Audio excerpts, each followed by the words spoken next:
Assalamualaikum warahmatullahi wabarakatuh. Berjumpa lagi dengan saya Susianti SPD, guru SMP Negeri 1 Bukit Kemuning, CGP Angkatan 9, Kabupaten Lampung Utara. Saya di sini tidak sendirian, ada rekan sejawat saya yaitu Saya Rizky Anggraini, guru SMP Negeri 1 Bukit Kemuning. Saya mengajar pelajaran bahasa Indonesia di kelas 7. Assalamualaikum Ibu Rizky Anggraini. Waalaikumsalam. Ibu Bagaimana Sisi. kabarnya? Alhamdulillah baik. Ibu sendiri gimana kabarnya? Alhamdulillah baik juga. Alhamdulillah ya, hari ini kita adakan percakapan pra-observasi ya Bu. Iya Ibu. Sebelum nanti saya akan amati jalan proses pembelajaran yang Ibu lakukan di kelas. Kemudian sebelum saya lakukan proses supervisi kelas, adapun tujuan yang dilakukan supervisi adalah untuk mengetahui dan juga mengevaluasi jalannya pra-observasi sebagai persiapan awal sebelum nanti Ibu melakukan kegiatan pembelajaran agar lebih siap dan lebih percaya diri, sehingga memberikan pembelajaran yang terbaik bagi murid yang akan Ibu berikan di kelas. Ada beberapa pertanyaan yang akan saya sampaikan kepada Ibu, boleh ya? Boleh Ibu. Kalau boleh tahu kira-kira apa tujuan pembelajaran yang ingin Ibu capai? Tujuan pembelajaran yang ingin saya capai itu ada 3 Ibu. Yang pertama, saya ingin anak-anak mengetahui apa sih pengertian dari fabel, apa saja strukturnya, bagaimana, apakah ada latarnya, alur ceritanya seperti apa, itu yang pertama. Yang kedua, saya ingin anak-anak bisa membuat fabel dengan sendirinya. Yang ketiga, mereka bisa menceritakan kembali fabel-fabel yang sudah mereka baca ataupun mereka tonton di video-video yang ada ataupun di media-media yang ada. Oh begitu ya. Oh jadi ada 3 tujuan pembelajaran yang ingin Ibu capai. Nah, bagaimana dengan area pengembangan yang ingin Ibu capai atau ingin Ibu lakukan observasi? Baik, untuk area pengembangan yang ingin saya capai, saya ingin menggunakan beberapa area, yaitu pengetahuan dan juga keterampilan Bu. Yang pertama pengetahuan, saya ingin anak-anak itu mengetahui apa sih yang disebut dengan fabel, strukturnya seperti apa. Setelah itu keterampilan, saya ingin anak-anak bisa membuat cerita fabel itu dengan sendirinya. Oh baik, jadi area pengembangan yang ingin Ibu capai yaitu bagian aspek pengetahuan dan juga aspek keterampilan pada siswa ya Bu ya. Iya. Nah sekarang saya ingin mendengar Bu, bagaimana kira-kira rancangan pembelajaran yang ingin Ibu terapkan di dalam kelas. Mungkin dari segi strategi pembelajarannya, model pembelajarannya, ataupun dari metode pembelajarannya. Baik, untuk strategi yang ingin saya gunakan yaitu pembelajaran berdiferensiasi berdasarkan kesiapan belajar siswa Ibu, yang diintegrasikan dengan pengembangan pembelajaran sosial dan emosional. Kemudian saya ingin melakukan pembagian kelompok sesuai dengan apa yang mereka sukai seperti warna ataupun makanan dan yang lain-lain sesuai dengan karakter siswa. Untuk model yang saya gunakan model yang berbasis pembelajaran masalah atau PBL, Problem Based Learning. Untuk metodenya mungkin menggunakan diskusi dengan teman-teman sejawatnya. Seperti itu Ibu.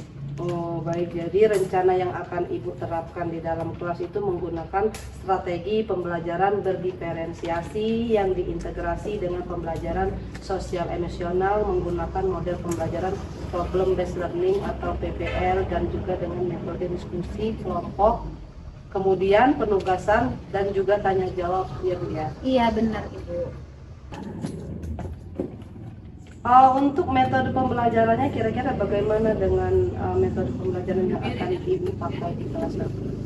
Media pembelajaran yang saya akan gunakan, saya akan menggunakan LCD, saya akan menggunakan PPT untuk media pembelajaran saya, dan saya akan memberikan beberapa LKPD. Kapan kira-kira Ibu akan melakukan pembelajaran di kelas ini dan di kelas mana? Ada jam berapa? Nah, kebetulan saya ada jam di hari Kamis, jam ketiga dan keempat di kelas 74. Oh, ya, secepatnya ya. Iya. Nah, jadi nanti hari Kamis saya akan datang ke kelas Ibu untuk melakukan observasi di kelas Ibu, juga mencatat hal-hal apa saja yang terjadi di dalam kelas Ibu. Setelah nanti selesai, saya akan lakukan lagi pasca observasi. Sebelum kita akhiri, apa yang Ibu dapatkan dari hasil percakapan kita pada hari ini? Saya mendapatkan gambaran media apa saja yang akan saya gunakan untuk nanti hari Kamis. Setelah itu bagaimana hal-hal apa saja yang saya ingin lakukan. Jadi apa media yang ingin saya lakukan itu bisa saya siapkan Ibu dari sekarang. Oh baik Bu, terima kasih ya atas waktu yang sudah Ibu berikan, Ibu luangkan untuk berbincang-bincang di percakapan pra-observasi. Sampai bertemu nanti di kegiatan observasi di kelas Ibu yang pada hari Kamis nanti.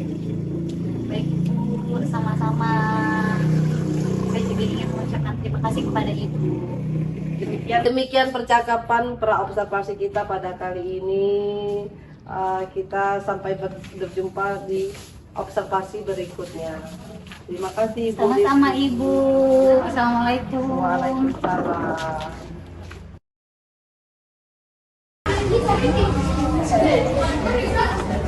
Silakan Agung disiapkan. Yuk, gerak. Tapi kok. Lencang, tenang. Gerak.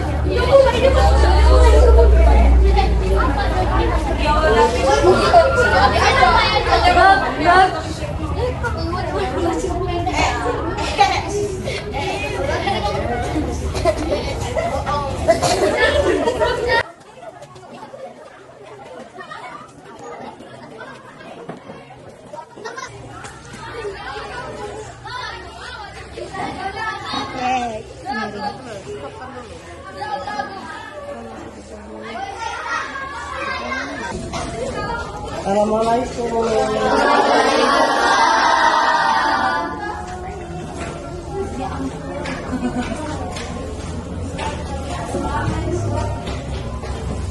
Selamat pagi anak-anak. Silakan ketua kelas untuk menyiapkan kelas untuk berdoa bersama-sama. Siap. Berdoa mulai.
Waalaikumsalam warahmatullahi wabarakatuh.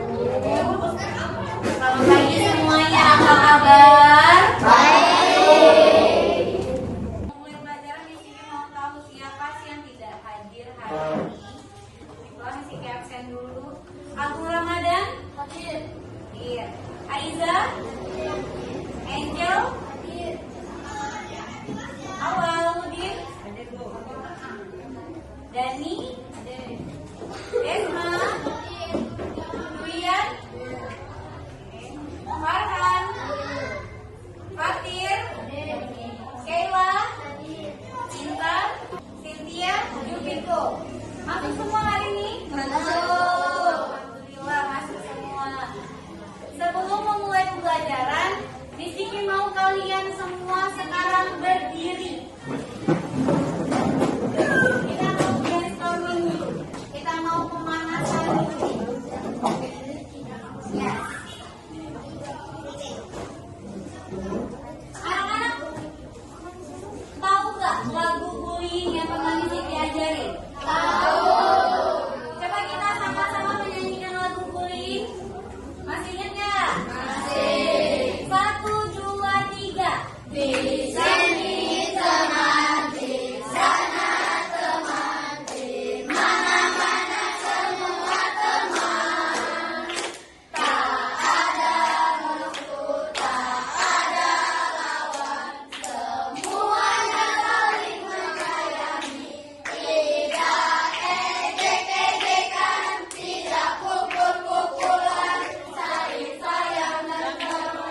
belajar tentang puisi rakyat. Puisi rakyat itu dibagi menjadi berapa sih? Coba Miss Kiki mau Adel sebutin. Del, puisi rakyat dibagi menjadi 3. Ada apa aja, Del? Pantun, syair, gurindam. Pinter, pantun, syair, gurindam. Sekarang Miss Kiki tanya sama Agung. Gung, pantun itu satu baitnya terdiri berapa baris? 4 baris. Pinter, ada 4 baris. Sajaknya apa aja? AB atau A. Good job. A, B atau A. Sekarang, siapa yang tahu baris pertama dan kedua pantun berisi apa? Sampiran. Good, sampiran. Kalau ketiga dan keempat apa? Isi. Pintar Dwi. Itu pantun. Kalau gurindam, satu bait gurindam terdiri dari berapa baris?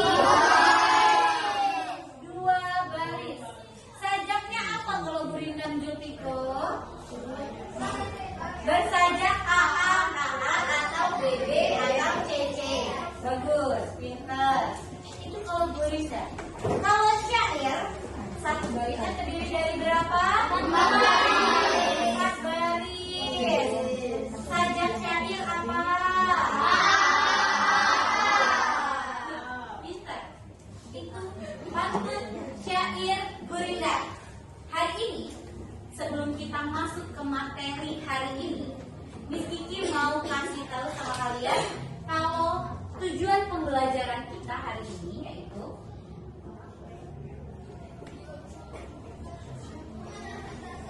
yang pertama, Miss Kiki mau kasih tahu kalau kalian mengerti atau memahami pengertian dari fabel.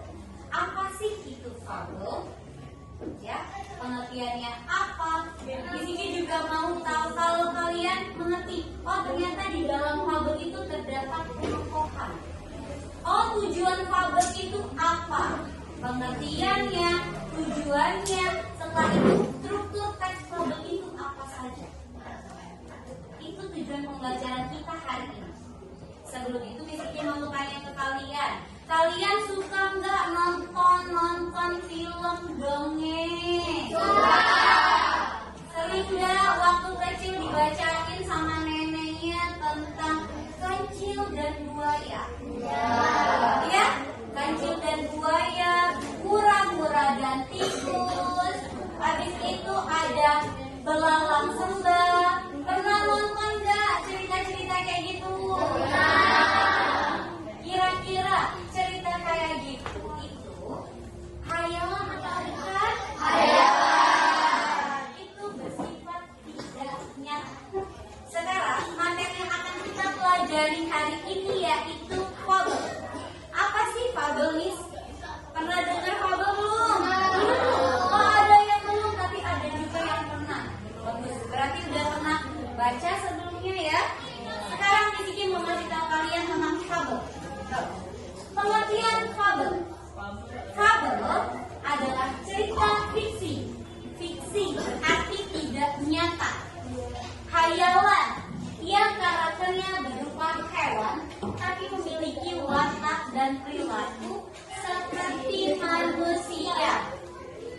Coba kalian bayangin, apa benar kalau misalnya kalian baca cerita gajah dan buaya? Di kehidupan nyata gajah sama buaya bisa ngobrol nggak? Nggak. Itu yang disebut dengan fiksi, hayalan, ya. Itu fiksi atau hayalan. Ini yang akan kita bahas, fabel, cerita fiksi atau hayalan yang karakternya hewan, tapi memiliki pesan moral tujuannya. Setelah itu, di dalam cerita fabel ada ciri-cirinya. Miss, tapi belum tahu loh cerita fabel itu yang seperti apa. Cerita fabel itu yang seperti ini. Pada zaman dahulu, hiduplah seekor kelinci dan buaya. Mereka bersahabat. Mereka bersahabat baik. Saat itu, kelinci dan buaya sering bermain di dekat sungai. Karena kelinci lapar, kelinci pergi mencari Buaya diajak oleh kelinci. Buaya, apakah kamu ingin mencari makanan bersamaku? Tetapi buaya menjawab, tidak kelinci, aku tidak lapar, padahal dia lapar. Setelah itu kelinci pergi dan mencari makanan sendiri ke tengah hutan di dekat sungai. Kelinci membawa banyak makanan dan dia memikirkan sahabatnya buaya. Setelah sampai di tempat itu, buaya, aku membawa makanan ini untukmu. Cek kelinci. Setelah itu buaya menolak, enggak kelinci, aku nggak lapar.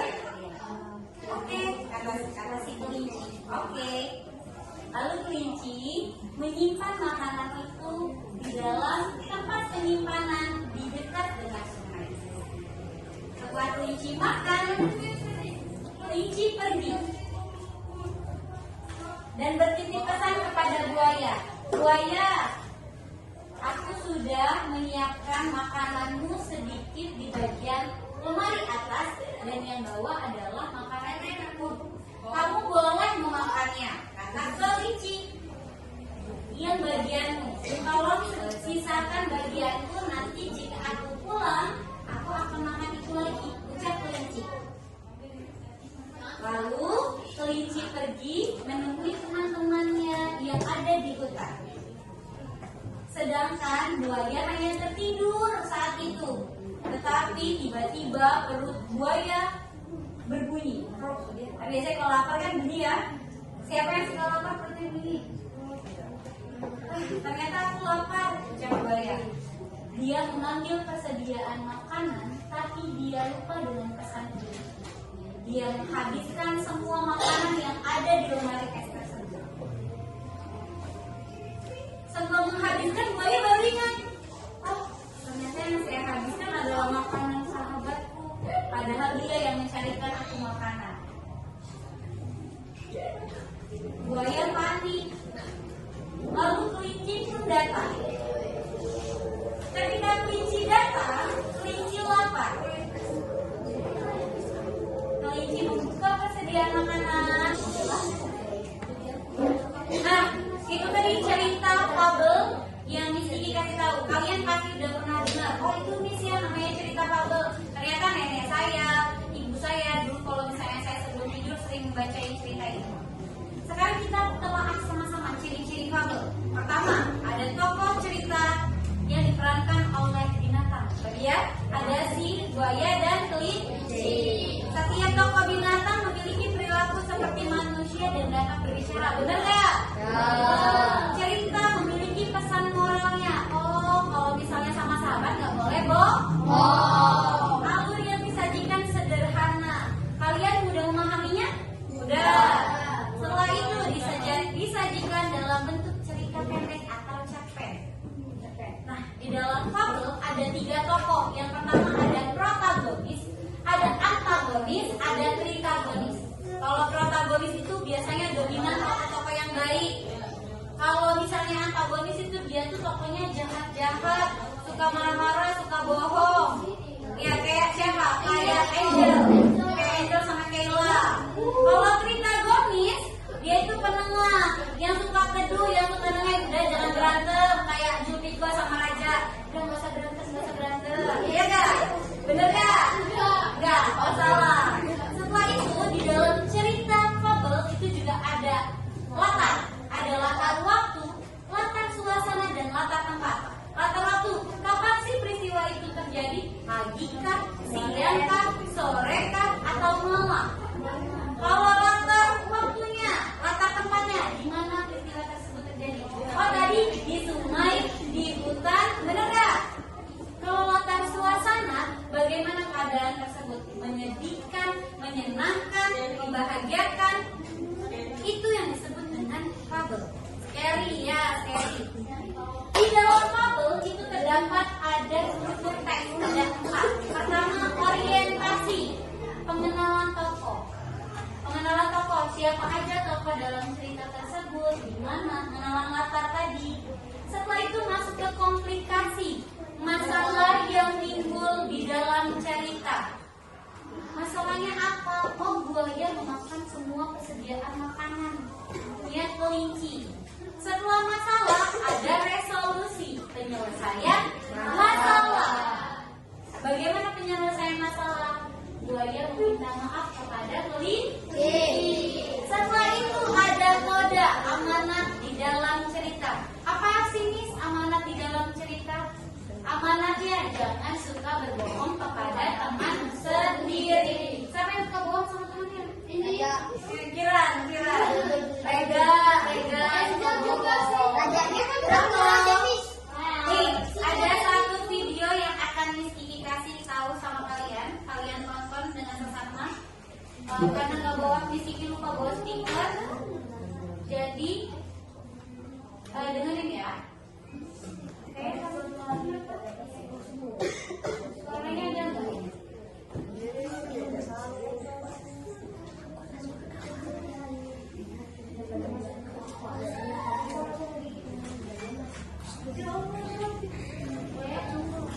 Lihat videonya ya. Kita ulangi. Ada salah? Ada, harusnya di kantor ya. Ya ulang langsung. Ambil dulu. Ambil dulu, tangan dulu. Kiki tampilkan, coba dilihat.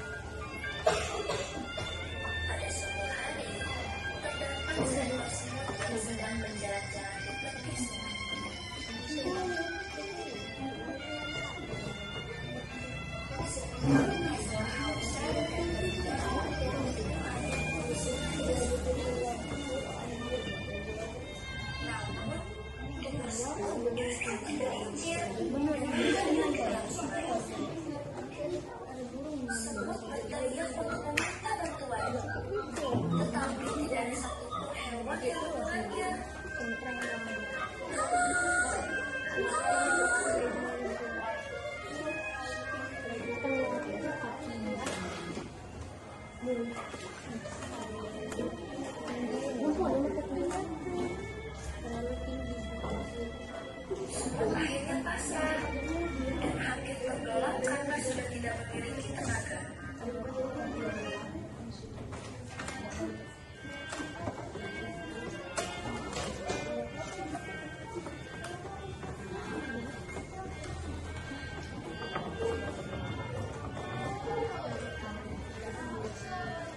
Tiba-tiba datang seekor burung merpati.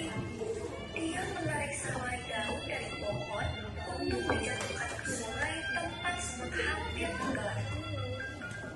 Baiklah, daun ini semut. Maka kau akan selamat.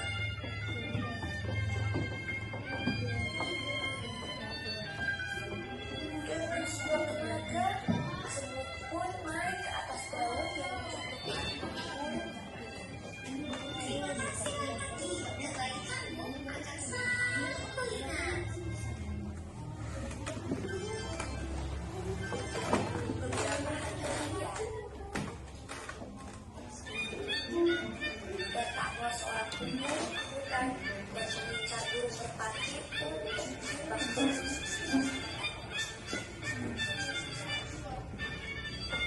Tidak, pembunuh itu akan menembak burung merpati. Aku harus menghentikannya. Untungnya, semut melihat hal tersebut dan berlari sekuat tenaga untuk mengambil kaki sang pemburu.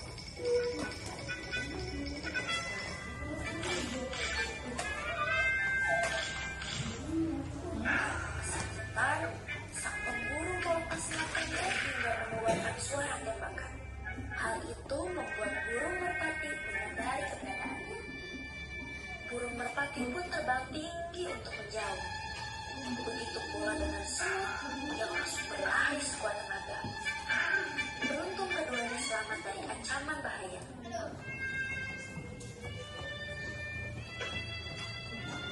Terima kasih sudah menolong.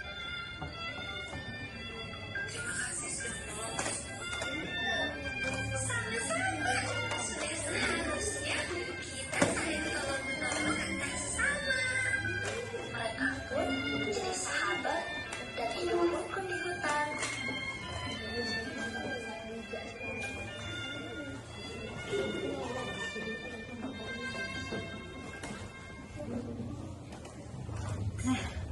Itu dia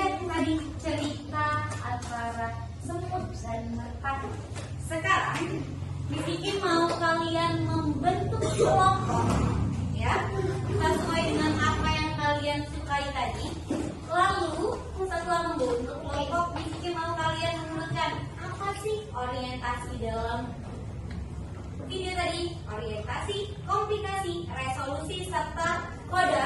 Setelah itu kalian maju ke depan untuk presentasi. Apa yang kalian dapat dari video tersebut? Sekarang silakan kelompoknya sesuai dengan apa yang kalian suka, kalian bentuk sendiri. Silakan.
Oke, udah selesai semuanya? Udah. Kira-kira kelompok mana yang mau maju duluan?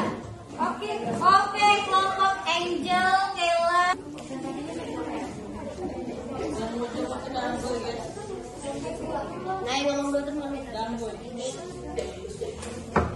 Assalamualaikum warahmatullahi wabarakatuh.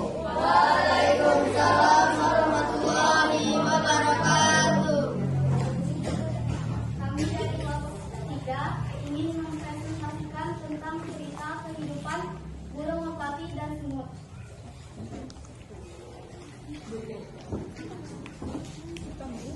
Orientasinya adalah tentang cerita kehidupan merpati dan semut. Komplikasinya adalah semut terpleset ketika ingin minum di sungai. Solusinya, merpati membawa daun yang dijatuhkan untuk memberi ke semut ke permukaan sungai.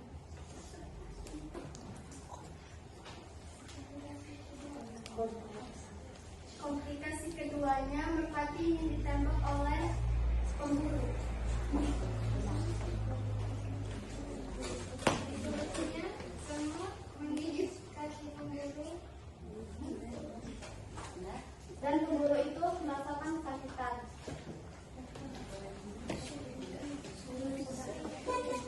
Kodenya adalah kita harus saling membantu satu sama lain. Iya, benar. Kita harus saling membantu satu sama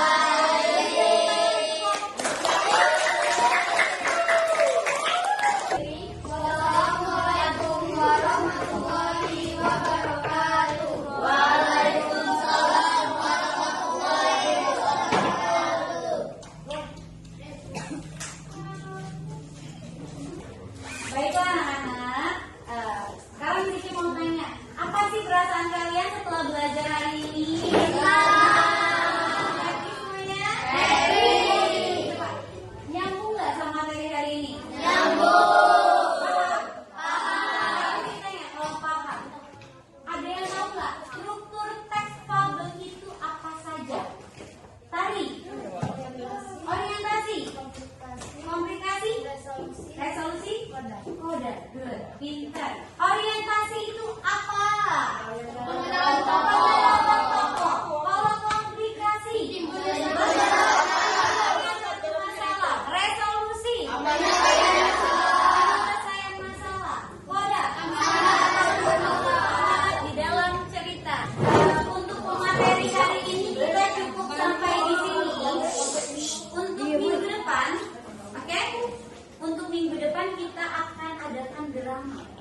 setiap grup kelompok yang sudah kalian pilih. Jadi kita akan membuat teks drama fabel dan kita akan tampilkan. Jadi untuk hari ini kita cukup sampai di sini. Silakan Agung untuk memimpin teman-temannya untuk berdoa bersama. Semuanya berdoa mulai.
Assalamualaikum warahmatullahi wabarakatuh. Terima kasih sudah menyempatkan waktunya untuk hadir dalam melakukan percakapan ekspresi yang akan dilaksanakan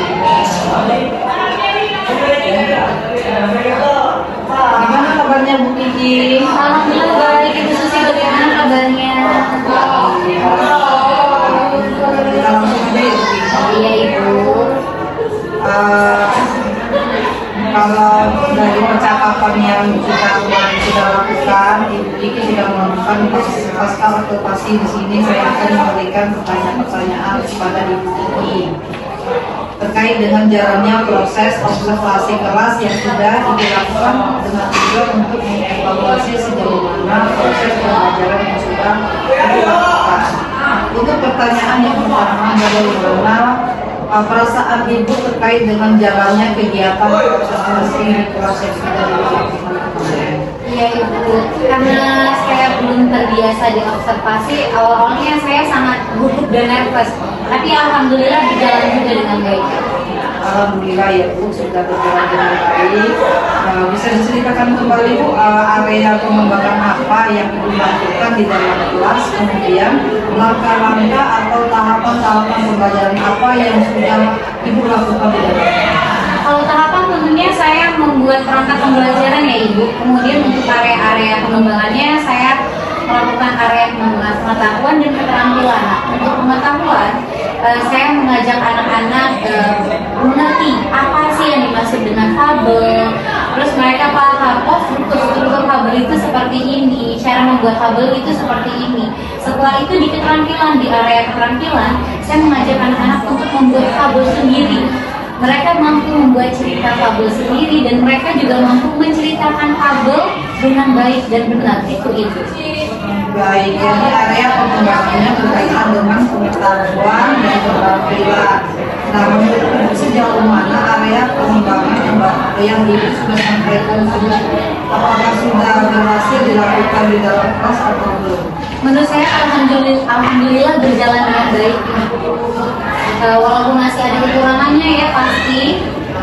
Oke, jadi sudah dilakukan dengan baik ya, sudah berjalan dengan sesuai ya Bu ya. Tapi masih ada kekurangan. Nah, menurut Ibu apa sih kekurangan atau mungkin kendala-kendala yang Ibu hadapi pada saat melakukan proses pembelajaran yang Kekurangannya pasti sama seperti guru-guru lain Bu. Banyak siswa yang nggak banyak, beberapa siswa mungkin ada yang masih malas mengikuti pelajarannya, ada yang tidur atau yang lain-lainnya itu. Jadi ada beberapa siswa yang tidak terlibat karena kurang aktif dalam pembelajaran yang disampaikan ya. Nah, menurut Ibu, mengapa hal itu bisa terjadi? Kenapa mereka kurang aktif dan kenapa mereka tidak mau ikut terlibat dalam melakukan diskusi? Nah, mungkin dalam pembagian kelompok dengan jumlah siswa yang sangat banyak di setiap kelasnya kali ya Ibu.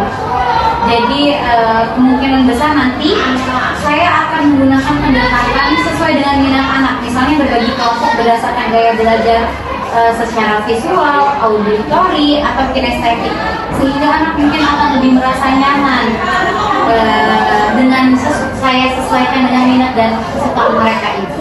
Baik, jadi itu rencana ke depan Ibu ya, pada saat nanti proses pembelajaran ke depan Ibu nanti akan menyesuaikan dengan kenyamanan anak-anak menggunakan gaya belajar masing-masing. Ada yang menggunakan gaya belajar visual ya, menggunakan gaya auditori, juga menggunakan gaya belajar kinestetik seperti itu ya Bu ya. Nah, kapan kira-kira Ibu akan melakukan perubahan dengan rencana yang akan diterapkan? Untuk waktunya saya belum tahu kapan, tapi kemungkinan besar secepatnya pasti akan saya segerakan ya. Secepatnya ya Bu? Iya. Baik, terima kasih ya Bu Kiki sudah menjawab pertanyaan-pertanyaan, kemudian sudah memberikan penjelasan tentang rencana yang akan dilakukan ke depan. Semoga bisa terrealisasi dengan baik ya Bu. Terima kasih untuk kerjasamanya ya Bu. Sama-sama Ibu, terima kasih juga waktunya Ibu. Ya, sehat selalu ya Bu. Iya, saya selalu.